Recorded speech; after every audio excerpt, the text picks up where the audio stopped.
যে কোনো bank account বা যে কোনো ব্যাংকের কার্ড থেকে বিকাশে টাকা অ্যাড করতে পারেন খুব সহজে। তো এর জন্য প্রথমে বিকাশ অ্যাপে প্রবেশ করবেন, বিকাশের পিন বসিয়ে ভিতরে প্রবেশ করবেন। আমার অ্যাকাউন্টে দেখতে পাচ্ছেন 25 টাকা। টাকা অ্যাড করার জন্য অ্যাড মানি অপশনে ক্লিক করবেন। আমরা যেহেতু কার্ড থেকে বিকাশে টাকা অ্যাড করব, তাই কার্ড টু বিকাশে ক্লিক করবেন। সাধারণত ব্যাংক থেকে আমাদের যেসব কার্ড দেওয়া হয় সেগুলো ভিসা কার্ড। আপনার ব্যাংকের কার্ডের গায়ে ভিসা কার্ড লেখা দেখতে পাবেন।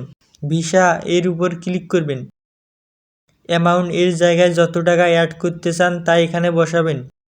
এখানে দেখতে পাচ্ছেন মাই কার্ড 1 এবং কার্ডের লাস্ট 4টা সংখ্যা এখানে শো করতেছে। আমি যেহেতু এর আগে কার্ড থেকে বিকাশে টাকা অ্যাড করেছি তাই এরকম শো করতেছে। আপনাদের ক্ষেত্রে এরকম শো করবে। প্রথমে কার্ড নাম্বার এর জায়গায় কার্ডের নম্বর বসাবেন। এক্সপিরি ডেট এর জায়গায় মাস এবং বছর বসাবেন। এক্সপিরি ডেট কার্ডের গায়ে দেখতে পাবেন। এরপর কার্ড হোল্ডার নেম এর জায়গায় ব্যাঙ্ক অ্যাকাউন্ট যার নামে খোলা আছে তার নাম বসাবেন। কার্ডের গায়ে ব্যাঙ্ক হোল্ডার এর নাম দেখতে পাবেন।